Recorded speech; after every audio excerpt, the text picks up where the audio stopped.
Olá, você que acompanha o Redação em Gotas. Vamos hoje a mais uma microaula e falaremos desta vez de concordância. Concordância verbal, concordância nominal. Mas o que é afinal concordância?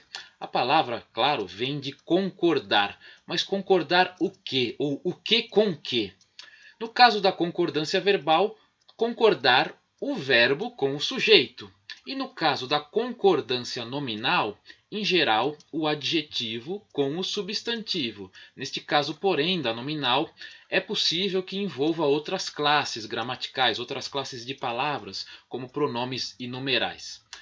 Eu quero começar esta aula, esta microaula, dando contra-exemplos em vez de exemplos de concordância. Ou seja, vamos começar primeiro com frases em que não ocorre a concordância correta.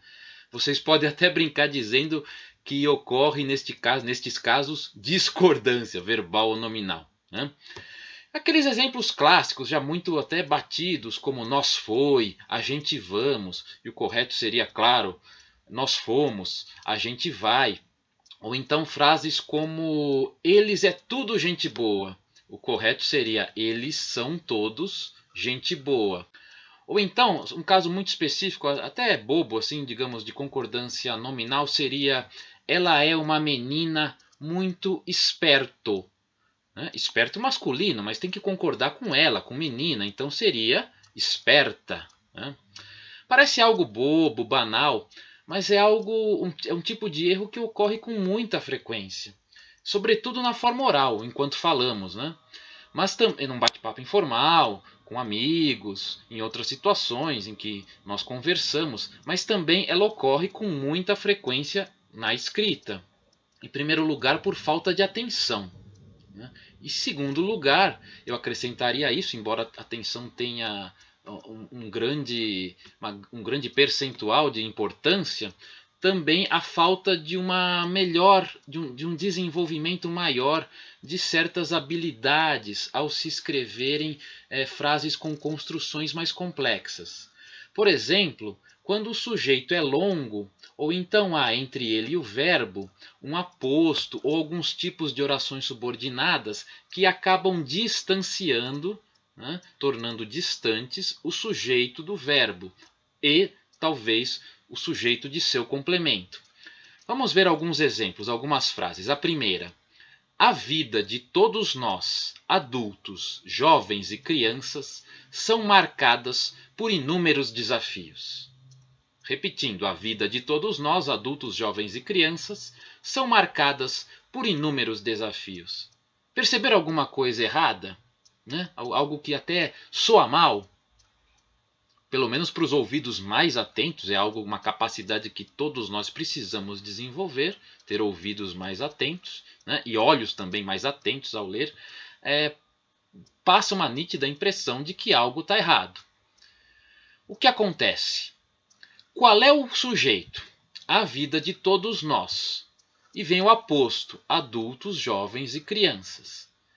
Qual é o núcleo do sujeito? Isso é uma pergunta muito importante que todos nós devemos fazer. Qual o núcleo do sujeito em uma frase? Ou os núcleos, pode haver mais de um. No caso é vida. Agora, o que acontece? Onde está o verbo? Nesse caso, o verbo é são, do verbo ser. Mas o núcleo é vida. Núcleo no singular. O verbo, então, tem de estar no singular.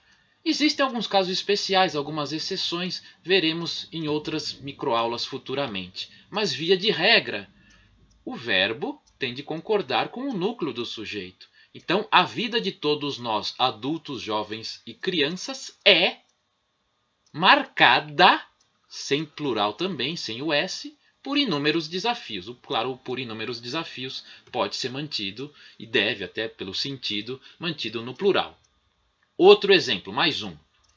Agora envolvendo uma oração subordinada que se interpõe entre o núcleo do sujeito e o verbo.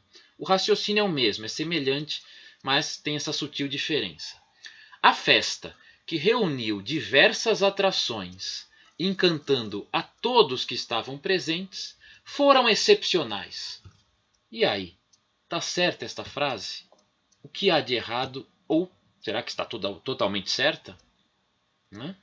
A festa que reuniu diversas atrações, encantando a todos que estavam presentes, foram excepcionais.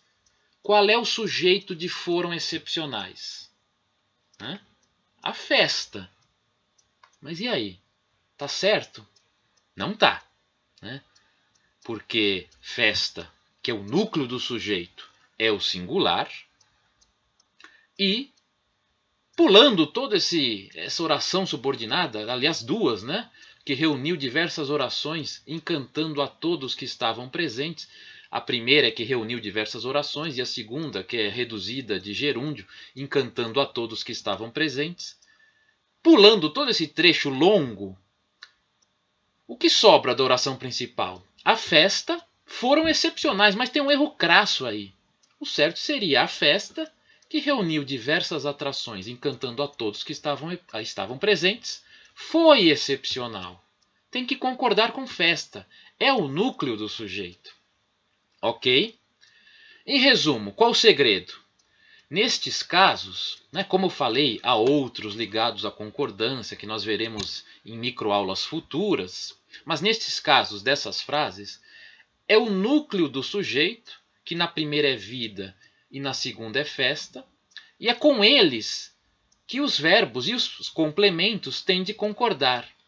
E o que ocorre também, né, para deixar mais claro ainda, estes núcleos do sujeito, eles estão distanciados de tal modo do verbo e seus complementos que acabamos equivocadamente concordando com o que está mais próximo do verbo, o que vem depois do núcleo.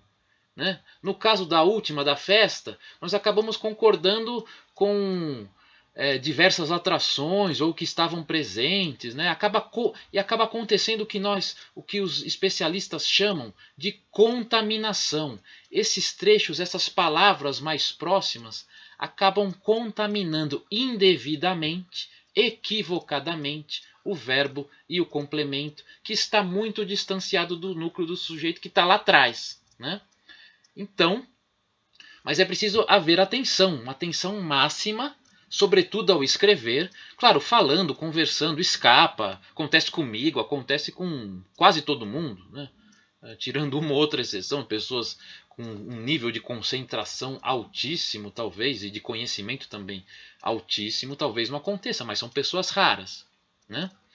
E, enfim, mas enfim, na escrita, nós precisamos manter essa atenção, ler, reler, revisar, antes, por exemplo, de entregar uma redação numa prova, antes de mandar um e-mail, né? Antes de publicar um texto no blog, etc. Precisamos ter essa atençãozinha preciosa para não cometermos esses erros, ok? Essas contaminações. Por hora é isso. Falaremos mais de concordância em aulas futuras e eu aguardo vocês no próximo Redação em Gotas. Um grande abraço!